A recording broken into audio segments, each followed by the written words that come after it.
नमस्कार।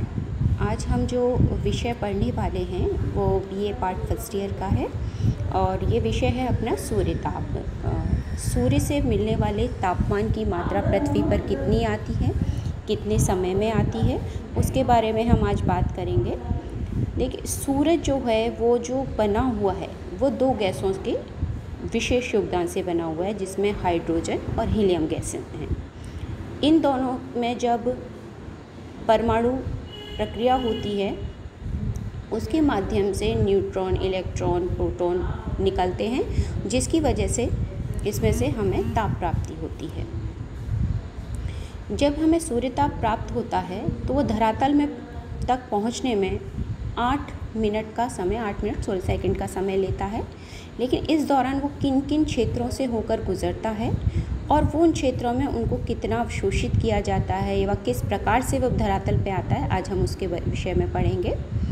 सौर ताप हमें सौर ज्वाला के रूप में, सौर पवनों के रूप में, प्रकाश मंडल के रूप में मिलता है और ये सभी जो सौर ताप प्राप्त होता है वो हमें लघु तरंगों के रूप में धरातल या जिसे हम कहें पृथ्वी को प्राप्त होता है।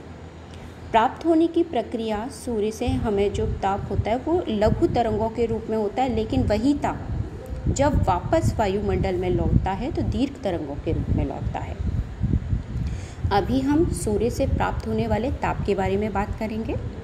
सूर्य से प्राप्त होने वाला ताप जो होता है वो कई किरणों के रूप में होता है, जैसे गामा किरणें हैं, इंफ्रारेड रेज हैं, हीट वेजेस हैं, तो ये बहुत सारी रेज हैं। और इसके अलावा होती हैं परावैंगनी विकिरणें, जिसे अपन कहते हैं यूवी रेज, जो बहुत हार्मफुल होती हैं और ये भी 3 प्रकार की होती हैं। देखिए डायग्राम में स्पष्ट लिखा हुआ है। एक्स व गामा रेजेस हैं पहले, यूवी रेज 3 प्रकार की होती है, ABC। ये डिपेंड करता है कि वो किन क्षेत्रों से, किन लेयर से होके हमारे धरातल तक पहुंच रही हैं और हमें कितना नुकसान पहुंचा रही हैं। विजिबल रेज जो हमें दिखाई देती हैं वो रेजेस हैं इसमें। इंफ्रारेड रेज ये भी हमारे लिए हार्मफुल होती हैं, कैंसरस होती हैं। हीट रेज जो ताप देती हैं। रेडियो रेजेस, इसमें देखिए एक आइल जो लिखा हुआ है वो इंडिगो कलर को बताता है, वी जो लिखा हुआ है वो बैगनी, मतलब कलर्स क्या हमारे सामने प्रकट होते हैं उसके बारे में बात करते हैं। हमारे धरातल पे जब ये प्रकाश आता है, आता तो है 100% आता है, लेकिन जगह जगह जिन जिन जगह से ये होके गुजरता है वो जैसे हमारी वायुमंडल में जो परतें हैं, धूल के कण हैं, गैसें हैं, जलवाष्प है, बादल हैं, ये सब इस ताप को अपने अंदर अवशोषित करते हैं और अवशोषित करते हैं तो वो अपने अंदर रोक लेते हैं। लेकिन वही ताप जब जितनी मात्रा में रुकने का अतिरिक्त जो होता है वो वापस वायुमंडल अंतरिक्ष में जाता है। ये परावर्तित मतलब प्रकाश ताप को लौटाने और प्रकाश को लौटाने की प्रक्रिया को हम कहते हैं परावर्तन। तो धरातल पे सबसे ज़्यादा जो ये परावर्तन होता है ताप का या प्रकाश का वो होता है बर्फ़ के क्षेत्रों में। हमारे धरातल पे सर्वाधिक बर्फ़ जो पाई जाती है वो दोनों ध्रुवों पे पाई जाती है, एक तो उत्तरी ध्रुव और दक्षिणी ध्रुव। तो या सबसे ऊंचे पर्वतीय क्षेत्र जैसे माउंट एवरेस्ट है, एंडीज़ पर्वत है, हिंदू कुश पर्वत है, ये ऐसे पर्वत हैं जो ऊंचाई पे हैं और जहाँ बर्फ़ पाई जाती है। तो बर्फ़ की जो सतह होती है वो प्रकाश को परावर्तित करने की मात्रा अन्य क्षेत्रों से अधिक होती है। इसके अलावा धरातल का अलग मात्रा होती है, सागर की अलग मात्रा होती है, तो वो अलग अलग क्षेत्रों से जो उसका परावर्तन होता है वो हमारे धरातल के सूर्य के ताप को दर्शाता है। देखिए, इसी में जब सूर्य ताप प्राप्त होता है तो उसके कुछ शब्द हैं जिसके माध्यम से हम पता कर सकते हैं कि वो किस तरीके का ताप हमें प्रदान करेगा या कितने क्षेत्र में हमें प्रदान करेगा। तो उसमें सबसे पहला चीज़ होती है सौर स्थिरांक। 1 वर्ग सेंटीमीटर में 1000 किलोमीटर की वायुमंडल में ऊंचाई पर 1 किलो कैलोरी प्रति किलोग्राम प्रति मिनट जो प्राप्त होती है वो क्या होती है, हमारा सौर स्थिरांक। मतलब 1 वर्ग सेंटीमीटर के इलाके में जो सौर ताप हमें प्राप्त हो रहा है 1000 किलोमीटर वायुमंडल की ऊंचाई तक में, तो वो क्या बता रहा है, सूर्य किस जगह स्थिर होकर हमें ताप देगा। सौर स्थिरांक में भी बदलाव होता रहता है, परिवर्तन होता है, जिसका औसत बदल जाता है क्षेत्र क्षेत्र में। जैसे अब हम बात करें औसत जो हमें प्राप्त होता है सौरता 1.94 कैलोरी प्रति सेंटीमीटर स्क्वायर प्रति मिनट होती है। ठीक है।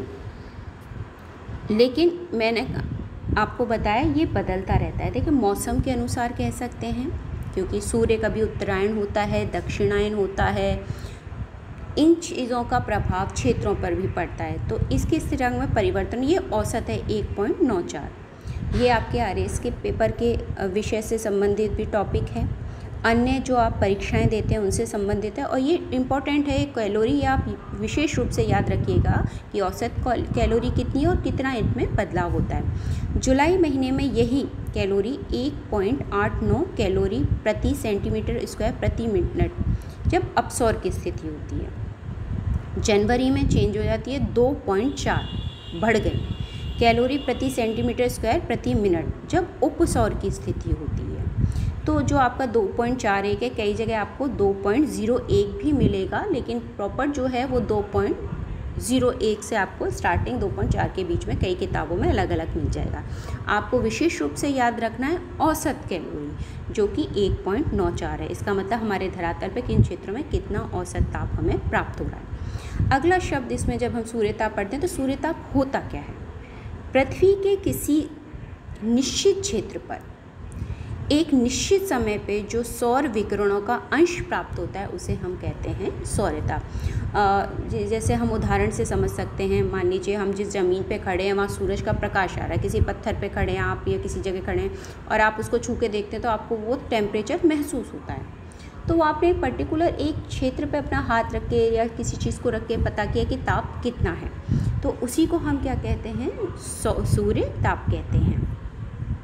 सूर्य ताप हर एक जगह पे समान नहीं होता, स्थान विशेष पे, वहाँ की भौतिक संरचना पे ये निर्भर करता है कि वहाँ तापमान कैसा प्राप्त होगा। मौसम इसको बहुत प्रभावित करता है।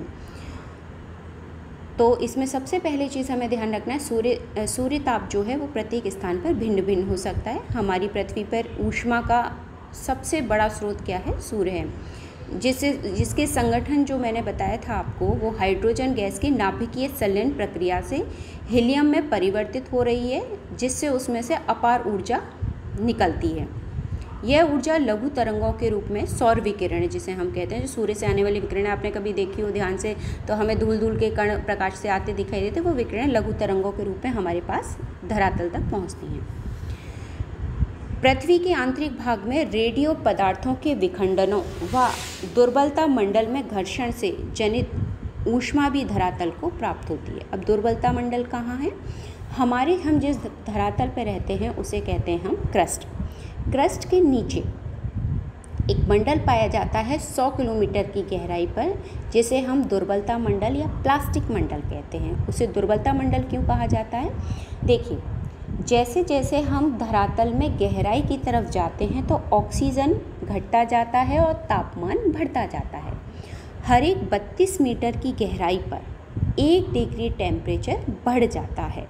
और हम बात कर रहे हैं 100 किलोमीटर की बात कर रहे हैं, तो 32 मीटर और कहाँ 1 मीटर में कितना हो गया? 1000 किलोमीटर हो गया। तो 32 मीटर का बात कर रहे हैं तो आप सोचिए 100 किलोमीटर पे तो टेम्परेचर बहुत हो जाएगा, क्योंकि 100 मीटर पे ही 2 से 3 डिग्री टेम्परेचर बढ़ जाता है। तो हम किलोमीटर की बात कर रहे हैं तो वो इतना बढ़ जाएगा कि वहाँ पाई जाए, क्योंकि धरातल के नीचे भी चट्टानें हैं, वो जो चट्टानें होती हैं वो पिघल जाएंगी, जिसे हम मेग्मा का रूप कहते थे। तो पूरी तरह ना पिघल, कुछ पूरी तरह पिघली हुई, कुछ अर्ध पिघली हुई अवस्था में होती है, जिसकी वजह से वहाँ वो मंडल जो होता है वो दुर्बलता मंडल कहलाता है। तो उनमें जब उसके जो पदार्थ हैं डायटम, वो आपस में घर्षण करते हैं, उसके जो कण हैं वो आपस में रगड़ खाते हैं, जिसके द्वारा भी ऊर्जा हमें प्राप्त होती है। तो हमें ये भी ध्यान रखना है कि दुर्बलता मंडल धरातल में क्रस्ट के नीचे 100 किलोमीटर की गहराई का जो क्षेत्र है उसे हम दुर्बलता मंडल या प्लास्टिक मंडल के नाम से जानते हैं।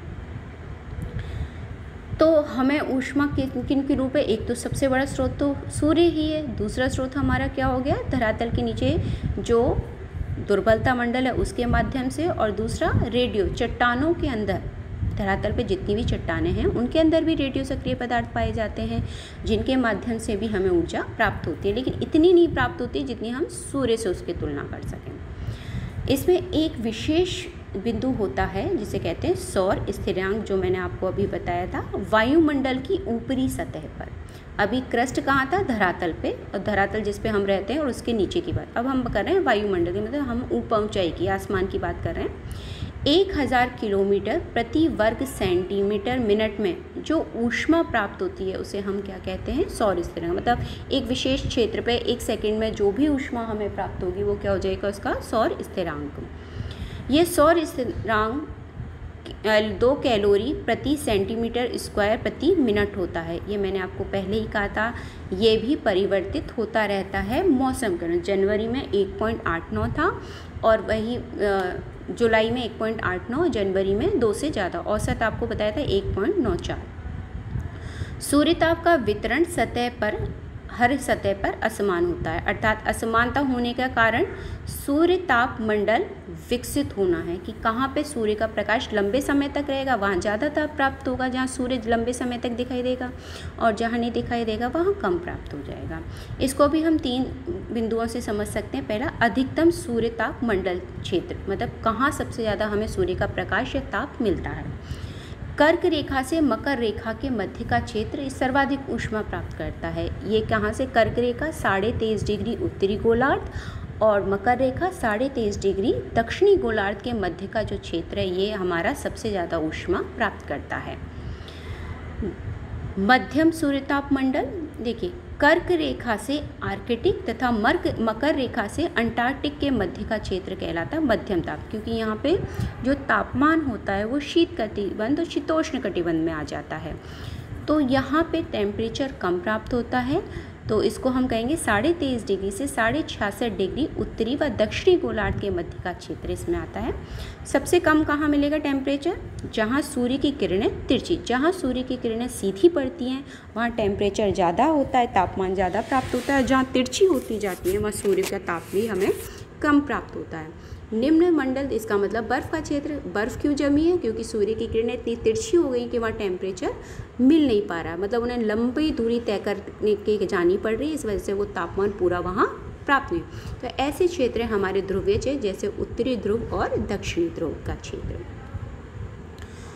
इसको डायग्राम में भी बताया गया है। जो 0 डिग्री भूमध्य रेखा, उसके उत्तरी गोलार्ध में कर्क रेखा 23.5 डिग्री, 66.5 पे आर्कटिक वृत्त, और सबसे ऊपर 90 डिग्री उत्तरी गोलार्ध। दक्षिण में हम बात करें, मकर रेखा 23.5 डिग्री, अंटार्कटिक का वृत्त 66.5 डिग्री और 90 डिग्री दक्षिणी गोलार्ध। तो ये हमने कटिबंधीय क्षेत्र में रेखाओं के माध्यम से भी इसमें दर्शाया कि कहाँ सबसे ज़्यादा ताप प्राप्त होगा और कहाँ सबसे कम ताप प्राप्त होता है।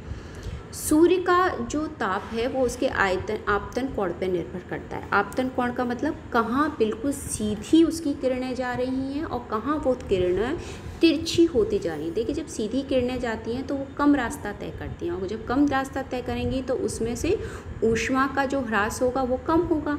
लेकिन जितना लंबा मार्ग वो तय करके जाएंगी तो रास्ते में पड़ने वाली सभी जो चीज़ें, चाहे धूल के कण, चाहे जल वाष्प है या स्थान है, उसके ताप को अपने अंदर क्या करेगा? सोखेगा। तो वो ताप की मात्रा धीरे लंबा सफ़र तय करने के कारण कम होती जाती है। तो ये आपतन कोण भी दर्शाता है कि किस क्षेत्र को कितना ऊष्मा प्राप्त होगी। तो आपतन या आयतन कोण निकालने के लिए हम 90 डिग्री कोण को अक्षांशीय मान लेके चलते हैं।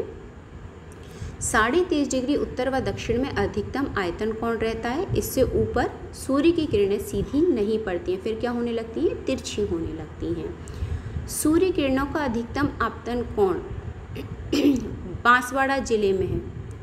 कहाँ पे?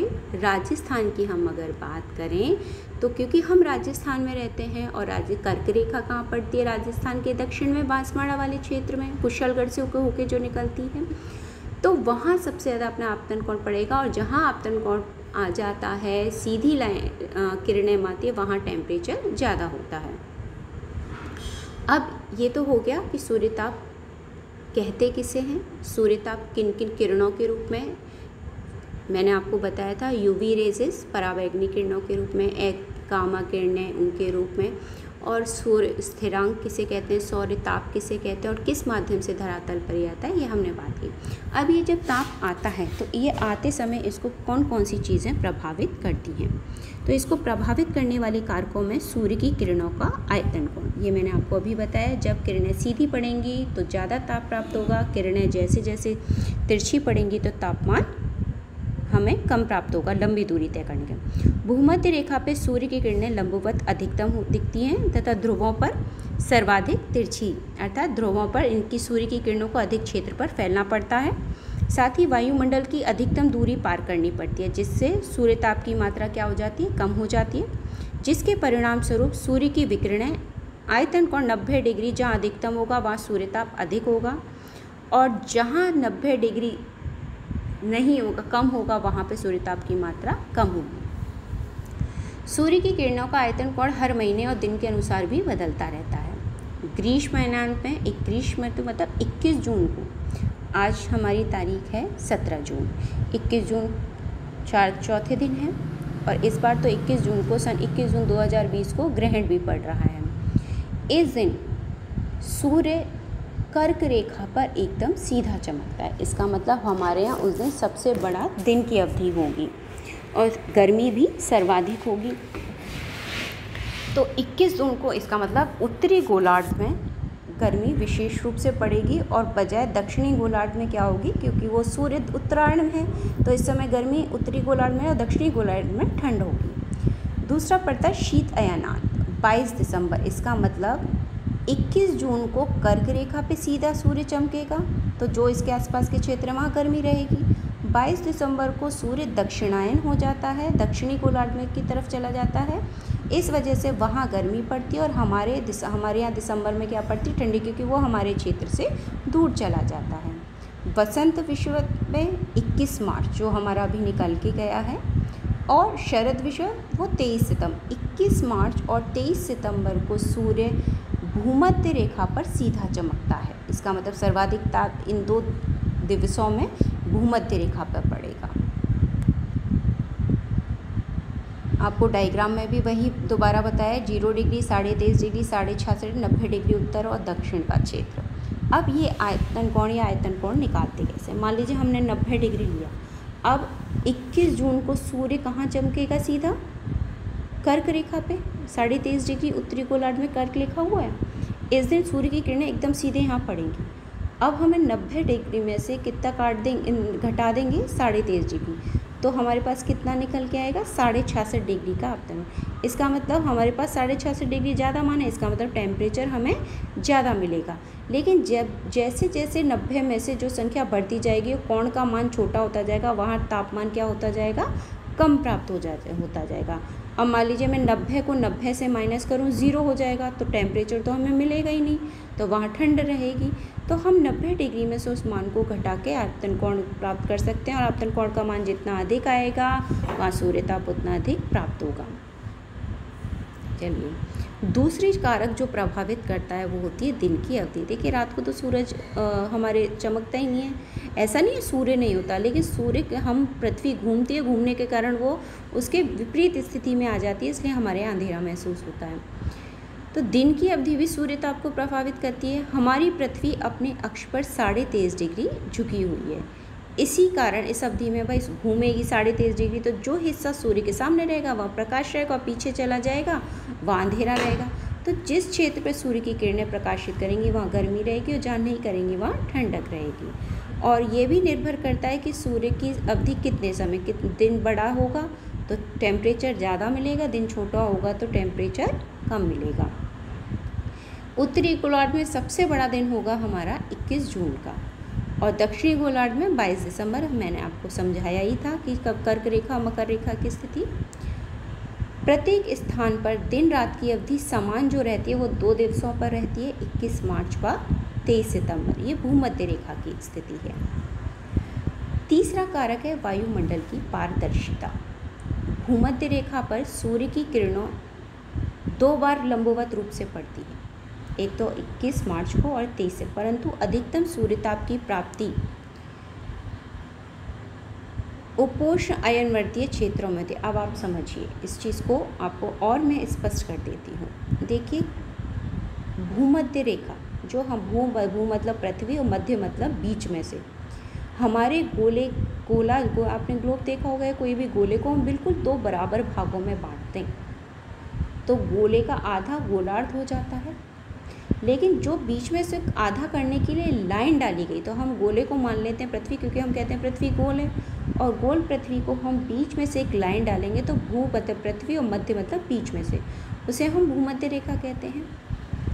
इस भूमध्य रेखा पर साल में 2 बार सूर्य की किरणें सीधी पड़ती हैं, एक तो 21 मार्च को और दूसरी 23 सितंबर को। इन 2 दिवसों पर जब सूर्य की किरणें सीधी पड़ेंगी, और मैं आपको पहले भी समझाती आ रही हूँ कि जिस क्षेत्र पे सूर्य की किरणें सीधी पड़ेंगी वो सर्वाधिक ताप प्राप्त करता है, क्योंकि उसको कम क्षेत्र की दूरी तय करनी पड़ती है और पूरा ताप उस क्षेत्र को वो प्रदान कर पाता है। तो इसका मतलब इस क्षेत्र पे सर्वाधिक क्या होनी चाहिए, गर्मी होनी चाहिए, लेकिन ऐसा कभी नहीं होता। इसका कारण भी मैं आपको बता देती हूँ। हमारे जो भूमध्य रेखा का क्षेत्र है वहाँ स्थलीय क्षेत्र कम है और जलीय क्षेत्र ज़्यादा है, जैसे प्रशांत महासागर, अंध महासागर, हिंद महासागर। हमारे विश्व के या धरातल के सबसे बड़े तीनों महासागर का पानी जो सर्वाधिक मात्रा में है, जो चौड़ाई गहराई सर्वाधिक है, वो भूमध्य रेखा पे है। अब जब सूर्य का ताप इस जलीय क्षेत्र पे पड़ेगा तो वाष्पीकरण होगा। जाहिर सी बात है, आप भगोने में पानी गर्म करेंगे तो भाप बन के उड़ेगा। ऐसे ही आप समझिए, ये प्रकाश ऊपर से आ रहा है, पानी को गर्म करेगा, भाप बनेगी और भाप बन के वो ऊपर उड़ेगी। जैसे ही वो धरातल से ऊपर जाएगी तो ऊंचाई पर जाने पर 165 मीटर की ऊंचाई पे जाने पर क्या होता है, टेम्परेचर घटता है 1 डिग्री टेम्परेचर, और 1000 पे 6.5 डिग्री माइनस हो जाता है। तो वो इतनी हाइट पे जब जाती हैं तो वो जो वाष्पीकृत होकर ऊपर उठती है, धीरे धीरे जाके वो संघनन की प्रक्रिया होती है, बादल बनते हैं और बारिश हो जाती है। अब देखिए ताप तो मिला, लेकिन वाष्पीकरण होने और संघनन की प्रक्रिया काम करने के कारण वहाँ बारिश हो गई। जब किसी क्षेत्र में गर्मी पड़ रही है और बारिश हो जाए तो तापमान में क्या हो जाती है, कमी हो जाए, बजाय बढ़ने के वो क्या हो जाता है, कम हो जाता है। तो इसका मतलब 0 डिग्री या भूमध्य रेखा पे कभी भी तापमान ज़्यादा नहीं पाया जाएगा। तापमान पाया जाएगा 23.5 डिग्री उत्तरी गोलार्ध और 23.5 डिग्री दक्षिणी गोलार्ध का जो क्षेत्र है। इसका मतलब 10 डिग्री से लेकर 23.5 डिग्री उत्तरी गोलार्ध और 10 डिग्री से लेकर 23.5 डिग्री दक्षिणी गोलार्ध के मध्य का जो क्षेत्र है वो सर्वाधिक गर्म क्षेत्रों में आते हैं। कारण मैंने आपको बता दिया। दूसरी, भूमध्य रेखा पर वर्ष भर बादल छाए रहते हैं, जिसके सूर्यताप की मात्रा, एक तो वैसे ही वाष्पीकरण हो रहा है और जब बादल होंगे तो सूर्य की किरणें उनको पार करके आएंगी तो बादल उसके ताप को क्या कर लेंगे, अवशोषित कर लेंगे, तो टेम्परेचर वैसे भी कम हो जाएगा। सूर्य के विकिरणों को वायुमंडल पार करते समय जलवाष्प, धूल के कण, विभिन्न गैसों के द्वारा अवशोषित कर लिया जाता है और बची हुई को क्या कर देते हैं, परावर्तित व प्रकीर्णित होना। तो तापमान इस वजह से भी कम हो जाता है। अगला कारण है सूर्य व पृथ्वी के बीच की दूरी। पृथ्वी का परिक्रमण पथ अंडाकार होने के कारण और सूर्य और पृथ्वी के बीच की दूरी में अंतर आ जाता है। यह जुलाई माह में ज़्यादा हो जाता है, दूर हो जाए, जिसे कहते हैं अपसौर। देखिए अप का मतलब होता है पास होना, लेकिन यहाँ हम इसको उल्टा, अप और उप को आप उल्टा समझिए। अप का मतलब होता है पास, लेकिन आपको क्या जवाब देना है, दूर। जब पृथ्वी जुलाई माह में सूर्य से सबसे ज़्यादा दूर होती है और जनवरी महीने में सबसे ज़्यादा नज़दीक, उप का कहते हैं ना, उप दूर है, बहुत दूर, उप का मतलब नज़दीक। तो इसका मतलब सूर्य जनवरी माह में तो हमारे नज़दीक आ जाता है और जुलाई माह में हमसे बहुत दूर चला जाता है। तो दूर चला जाएगा तो कम ताप देगा, पास आएगा तो टेम्परेचर हमें ज़्यादा मिलेगा। इस प्रभाव से सूर्य ताप की मात्रा में केवल 7% का अंतर आता है, लेकिन अंतर तो आता है। उत्तरी गोलार्ध में इस स्थिति के प्रभाव से कई क्षेत्रों का पिघलाव की स्थिति भी देखने को, हमें बर्फ़ के पिघलाव की स्थिति देखने को मिली है। तो आज हमने जो टॉपिक पढ़ा था वो था सूर्य ताप। सूर्य का ताप धरातल पर 8 मिनट 16 सेकंड में आता है। किन किन कारणों से सूर्य के ताप में अंतर आता है, उसका तापमान परिवर्तित किसी क्षेत्र में ज़्यादा किसी में कम प्राप्त होता है, उसके कारण समझे। अगला टॉपिक हम सूर्यताप में सौर बजट का पढ़ेंगे। आज के टॉपिक को आप ध्यान से समझिएगा। आपकी कोई भी जिज्ञासा हो, कोई भी प्रश्न आपको पूछना हो तो आप मेरे यूट्यूब चैनल पे मुझसे कमेंट बॉक्स में डाल के आप मुझसे वो सवाल जवाब पूछ सकते हैं।